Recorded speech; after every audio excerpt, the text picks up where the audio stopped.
طالبانو علامه بدرالدین العیني وی علامه امام نووي دلته یو حدیث راوړی ده نه له دغه حدیث نه استدلال کړی ده که چا قصدن مونځ پرېښوده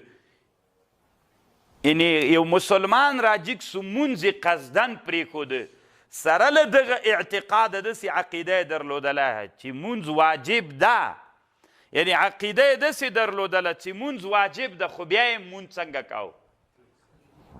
نه یې کوو قصدن یې پرېښود نو امام نووي وایي له ده سره قتل واجب ده څوک ورسره واجب ده قتل ورسره واجب ده نو له دې حدیث نه معلومیږي او علامه بدرالدین العیني وایي امام نووي چې کومه خبر کړې دا صحیح نه ده ځکه یو قتل ده یو مقاتله د طالبانو حدیث کې د مقاتلې خبره جایز سوې ده مقاتله ده معنا چې له دوی سره قتال روا ده قتل دا معنا چې دی ووزني دواړه فرق لري طالبانو نو د مقاتلې اجازه سوې ده قتل اجازه نه ده سوې امام نووي چې دلته کومه خبر کړې دا صحیح خبر نه ده یو او بله خبر چې امام نووي کړې ده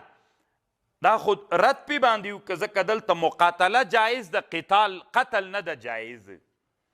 او بله خبر طالبانو دا ده که چا قصدن مونځ ونه که سره له دې عقیده یې داسې درلودله مونځ واجب ده خو زه یې نه کوم وایي نه که طالبانو قصدن یې پرېښوده نو په دې کې اختلاف ده د شافعي علماو بعضې شافعي علما وایي چې مړ کوي خو به یې خو علی الفور به یې مړ کوې که مهلت به ورکوې نو دې کې دوه اختلاف دي صحیح رایه د شافعیانو دا ده علی الفور به یې مړ کوې که چا لمونځ قصدن ونه که شافعیان وایي علی الفور به یې مړ کوې او بل دا ده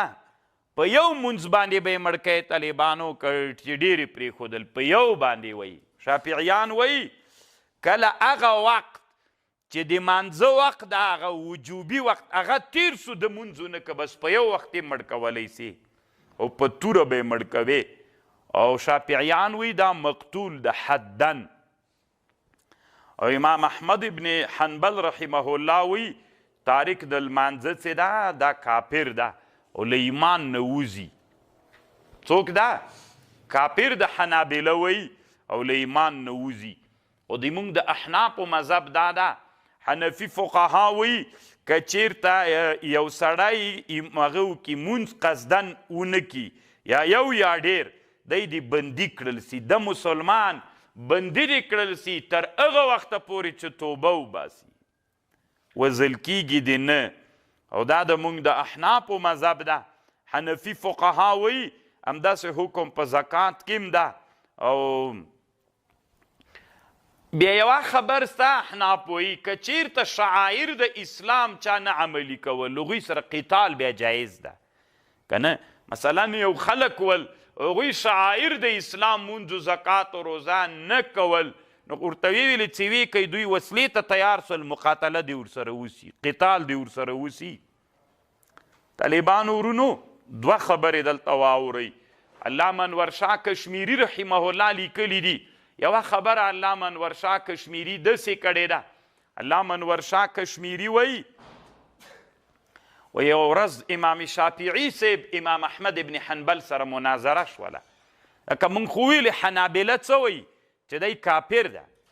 امام احمد ابن حنبل او د امام شافعي خپل منځ کې مناظره شوله امام شافعي صاحب ورته ویلې وی ته وایې چې